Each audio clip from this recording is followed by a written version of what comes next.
o kapag lumambot. Yan ang ating pag-uusapan ngayon mga idol, ano? And if you are interested, kung gusto mong malaman ang ating kasagutan, tapusin po ang ating video. Once again, please do me a favor.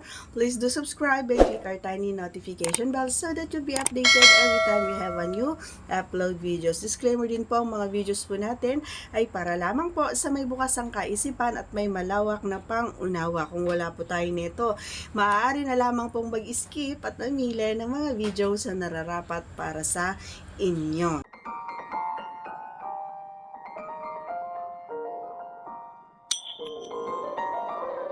Alright. Alam niyo mga idol, nangyayari talaga ito, no? Yung unang-una pa lang is sobrang naging stick na siya.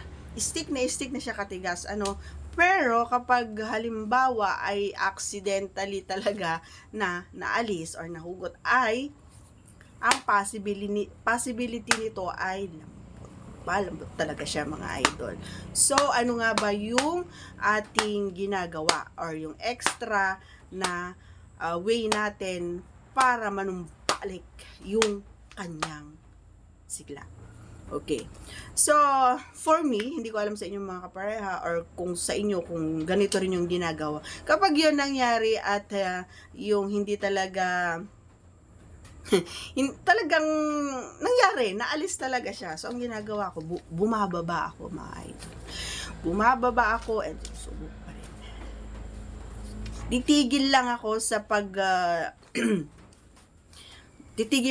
ano doon sa ano niya, pagsubo doon sa ano niya kapag naramdaman ko na nanumbalik na.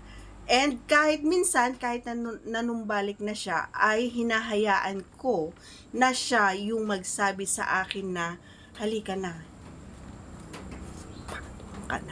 Halika na. Umupo ka na. Halika na. Ipa muna.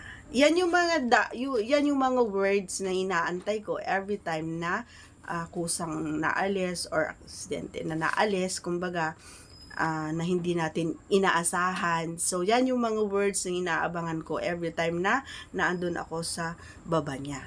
Ganon ang eksena naming dalawa. So, mararamdaman naman niya yun eh. Kasi once na ganon ang nangyari, hindi mo na mailalagay sa loob eh. Wala na eh, malambot na eh. So, anong magiging anong saya nun, 'di ba? Anong magiging, kumbaga, hindi na siya walang na intense, kumbaga hindi na siya nakaka-excited, kumbaga. Wala lang, para ka lang naglalaro ng lobo na may butas. Ganon. Yung may konti siyang balloons, pero may konti siyang ganon, pero hindi na siya ganon kalaki, hindi na siya ganun katigas, hindi na siya ganun katindig. So, sino magiging masaya nun, 'di ba? Wala. Magpapagod ka lang habang gumaganong ka sa taas niya, magpapagod ka lang.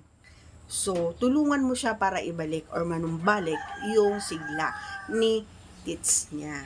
Okay? So, that's all for today's video. Once again, if you are not yet connected, please do subscribe and click our tiny notification bell so that you'll be updated every time we have a new upload videos. Thanks for watching everyone. See you again on our next vlog. Bye!